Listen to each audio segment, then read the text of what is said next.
আসসালামু আলাইকুম এভরিওয়ান, সকলে কেমন আছেন? আমি আলহামদুলিল্লাহ ভালো আছি। আচ্ছা, আপনারা যারা চা লাভার আছেন, যারা চা খেতে অনেক পছন্দ করেন, তারা অবশ্যই আমাকে কমেন্ট করে জানাবেন। যখন প্রচুর গরম পড়ে, অনেক গরম, তখনও আমি গরম চা খেতে আমার ভালো লাগে। যখন অনেক ঠান্ডা থাকে তখনও আমি 1 কাপ গরম চা খেয়ে নিই। যখন রাত 2টা বাজে তখনও আমি 1 কাপ গরম চা খেয়ে নিই। তারপর যখন সকাল হয়, দুপুর বিকাল, তখনও চা ছাড়া আসলে আমার চলে না।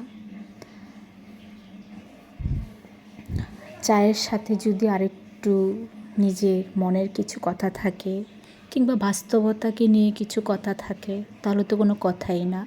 চা খেতে খেতে সেটা আপনাদের সাথে শেয়ার করে নিই। এই যেমন দেখেন, মানুষ দেখতে ইচ্ছে হলে আমি যে মুখগুলো দেখতাম, একটা দীর্ঘ সময় পর তাকিয়ে দেখি তাদের কেউই আসলে মানুষ না। যাদেরকে মানুষ ভেবে এসেছি তাদের প্রত্যেকের উপর ছিল এক একটা লং লাস্টিং মুখোশ। মুখের উপর থাকা ভারী মেকআপের মতো যে মুখোশগুলো সরতে খানিক সময় লাগে, সেগুলোকে মানুষের মুখ ভেবে নিজস্ব অস্থিরতার স্বস্তি পেয়ে এসেছি এতদিন। মানুষের সন্ধানে আমি বহু মুখ ঘুরেছি, কোথাও মানুষের দেখা মেলেনি। বিনিময়ে পেয়েছি লং লাস্টিং মুখোশ। ভাবলাম এবার নিজেকে দেখি। মাথা তুলে আয়নার সামনে দাঁড়াতেই জাগ্রত বিবেকের সাথে সজোরে ধাক্কা খেলাম।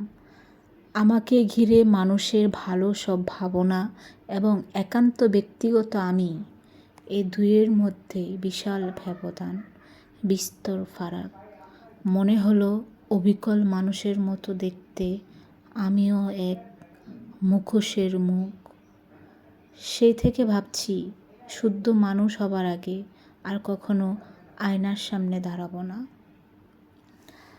শুদ্ধ মানুষ হবার অপেক্ষা আমার নিজের জন্য, সবার জন্য। সবাই আমার জন্য দোয়া করবেন, আমিও আপনাদের সবার জন্য দোয়া করি। ভালো থাকবেন।